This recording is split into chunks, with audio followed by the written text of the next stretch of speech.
Hello guys, my name is Marc from jazzguitarlessons.net and welcome to this following Jazz Guitar Toolbox lesson. So of all the videos we have on YouTube, there's billions. I know you chose to watch the current video. Thank you very much.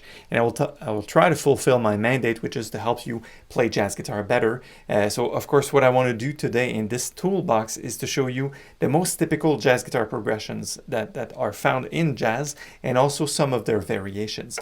Now the chord progressions themselves are new to this lesson, but the chord shapes that we will see come from a previous lesson, which is called 12 Essential Jazz Chords, also in the Toolbox series, so make sure to check that out before you launch into this lesson. Let's get going. First up, we have the major 2-5-1 progression. Of course, 2, 5, and 1 are written in Roman numbers. If you're new to all this jazz lingo, what the 2 means really is that the chord you're finding here is living, it's built on the second degree of a scale, in this case the major scale. And the 5, the Roman V, means that we have a chord that lives on the 5th degree of the scale, and so on. So in case of the C major scale, because we'll be doing things in the key of C, as in the previous video, the 2 chord was C, D, so the 2 chord is D minor 7. This is your D minor 7. And the 5 chord is your G7, because G is the 5th degree of the C major scale.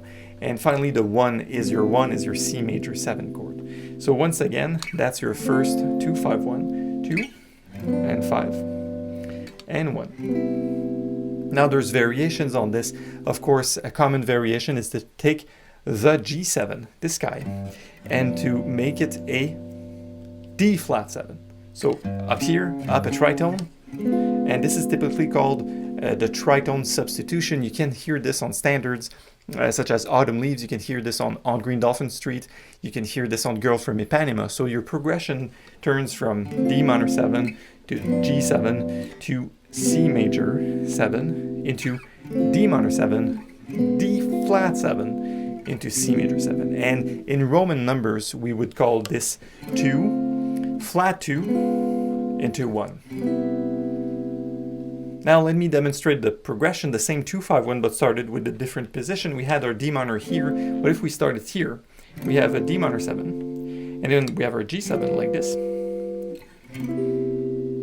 Let me do that one again. Of course, you can refer to the blog post to see all these written examples. And the variation with the tritone sub, so the 2, flat 2, and 5, so we have 2, and the flat 2 here, and the C major 7. One last time. 2, flat 2, and back to 1. Alright, next up we have the minor 2-5-1. Minor, the gist of it is, without going into theory and the details, is your 2 chord, instead of being a 2 minor 7, such as this one, we will have a minor 7 flat 5 shape. So D minor 7, flat 5, this note is the 5th, that's lowered. And of course your 5 is still the G7, and your 1 chord is minor, so we could use C minor 7. So once again, D minor 7 flat 5 to G7 to C minor 7. Now, you see me cringe when I do this, right? Because if you are ending a song and it's totally over, if you've been playing blues and rock music or folk, you will end on plain C minor and it sounds really good. So the alternative to sound a little more final here is to use a C minor 6 chord, make it really jazzy. And C minor 6 has this shape, as you've seen in our 12 essential chord shapes for jazz guitar in the previous toolbox lesson. So the progression thus becomes D minor 7 flat 5 to G7 to C minor 6. Aha. One more time, sounds way better.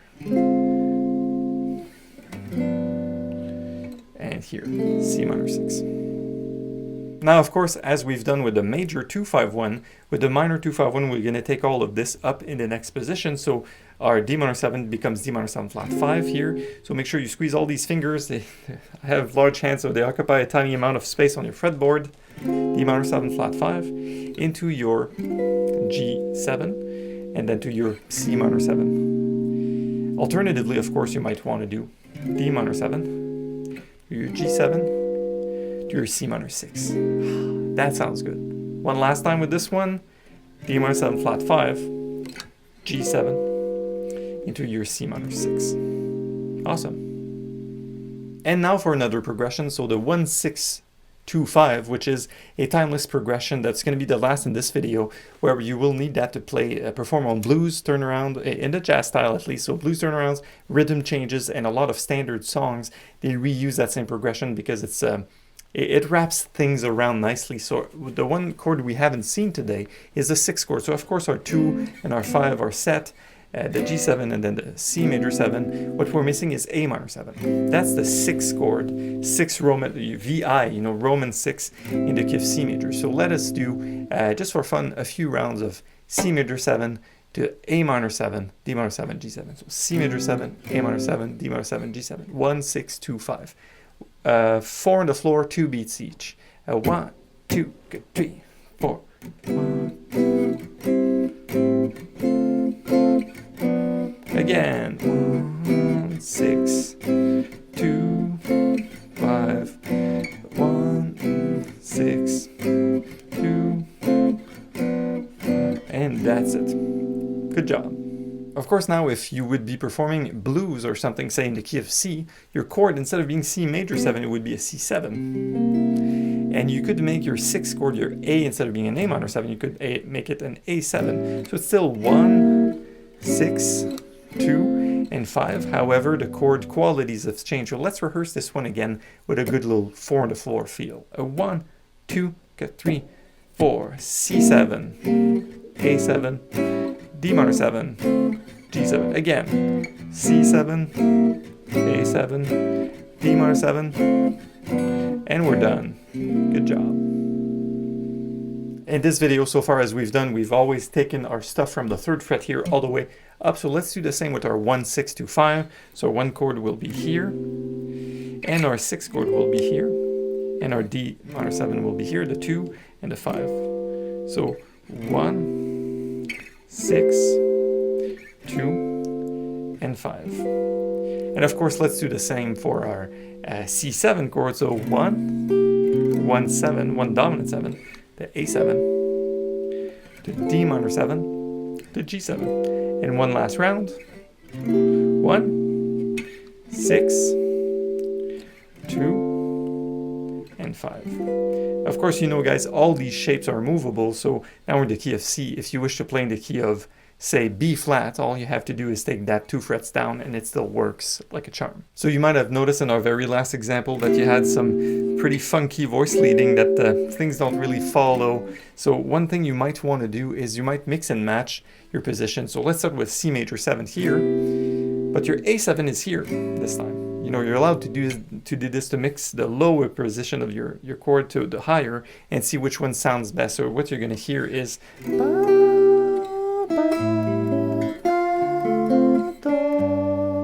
let's do this in time a few times because it's probably the last and the most challenging example of the entire lesson.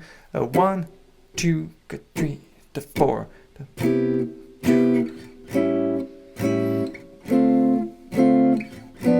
Again, 1, 6, 2, 5, and we're done. Good job. Alright guys, thanks for watching this whole lesson. If you enjoy it, of course, please subscribe and turn the notification on so you can get notified when we publish new content. Share this lesson with anyone you think might like it, and stay tuned because that's the Toolbox series of videos, of course, are aiming to give you very fundamental building blocks for your jazz playing. And in the next Toolbox installment, I will go through some basic rhythms so you can take these chord shapes that you've learned in the previous lessons, these arpeggios, the chord progressions right now, and apply nice, groovy, funky jazz rhythms to it. All right, stay tuned. I'll see you there.